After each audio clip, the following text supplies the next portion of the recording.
ಅವರು ನಿನ್ನ ಭಾಷೆ ಯಾವುದು ಅಂತ ಕೇಳಲಿಲ್ಲ, ನಿನ್ನ ಜಾತಿ ಯಾವುದು ಅಂತ ಕೇಳಲಿಲ್ಲ, ನಿನ್ನ ರಾಜ್ಯ ಯಾವುದು ಅಂತ ಕೇಳಲಿಲ್ಲ. ಅವರು ಕೇಳಿದ್ದಿಷ್ಟೇ, ನೀನು ಹಿಂದೂನ, ನೀನು ಮುಸ್ಲಿಮ, ಇಷ್ಟೇ ಕೇಳಿದ್ದು. ಒಂದು ವೇಳೆ ಹಿಂದೂ ಅಂತ ಗೊತ್ತಾದ್ರೆ ಕತೆ ಮುಗಿಯಿತು. ಕಾಶ್ಮೀರದಲ್ಲಿ ಇದೇ ಆಗಿದ್ದು.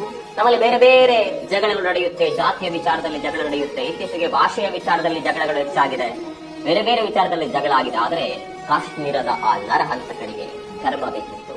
ಹಿಂದೂ ಅನ್ನುವುದು ಗೊತ್ತಾಗುತ್ತಿದ್ದಂತೆ ಪ್ರವಾಸಿಗರ ಜೀವವನ್ನೇ ತೆಗೆದು ಬಿಟ್ಟಿದ್ದಾರೆ. ಅದರಲ್ಲೂ ಶಿವಮೊಗ್ಗದ ಉದ್ಯಮಿಯ ಹೆಸರು ಕೇಳಿದ ಕೂಡಲೇ ಅವರನ್ನ ಕೊಂದು ಹಾಕಲಾಗಿದೆ. ಮಂಜುನಾಥ್ ಅನ್ನುವ ಹೆಸರು ಕೇಳಿದ ಕೂಡಲೇ ಅವರನ್ನ ಪರಲೋಕಕ್ಕೆ ಕಳಿಸಿಬಿಟ್ಟಿದ್ದಾರೆ ಪಾಪಿಗಳು. ಬರೋಬ್ಬರಿ 28 ಜನ ಕಾಶ್ಮೀರದ ಭಯೋತ್ಪಾದಕ ದಾಳಿಯಲ್ಲಿ ಬಲಿಯಾಗಿದ್ದಾರೆ. ಪುಲ್ವಾಮಾದ ನಂತರ ಭಾರತದಲ್ಲಿ ಅತಿ ದೊಡ್ಡ ಭಯೋತ್ಪಾದಕ ದಾಳಿ ನಡೆದು ಬಿಟ್ಟಿದೆ. ಪ್ರತೀಕಾರಕ್ಕಾಗಿ ಇಡೀ ಭಾರತ ಕಾಯ್ತಾ ಇದೆ. ಪ್ರತೀಕಾರ ತೀರಿಸಿಕೊಳ್ಳಲೇಬೇಕು. ಪುಲ್ವಾಮಾ ನಡೆದಂತಹ ಸಂದರ್ಭದಲ್ಲಿ ಯಾವ ರೀತಿ ಸರ್ಜಿಕಲ್ ಸ್ಟ್ರೈಕ್ ನಡೆದಿತ್ತೋ ಈ ಬಾರಿ ಕೂಡ ಅದೇ ರೀತಿ ಆಗಬೇಕು ಅಂತ ಭಾರತೀಯರು ಆಗ್ರಹ ಮಾಡ್ತಾ ಇದ್ದಾರೆ.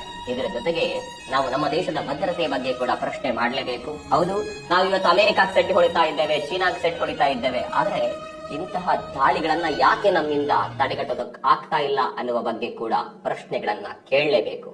ಮತ್ತೊಂದ್ ಕಡೆ ಭಯೋತ್ಪಾದನೆ ಅಂದ್ರೆ ಏನು ಅಂತ ತುಂಬಾ ಜನ ಪ್ರಶ್ನೆ ಕೇಳ್ತಾ ಇದ್ರು. ಅಂತವರಿಗೆ ಇದೆರಡು ಫೋಟೋಗಳನ್ನ ತೋರಿಸಿ ಇದು ಭಯೋತ್ಪಾದನೆ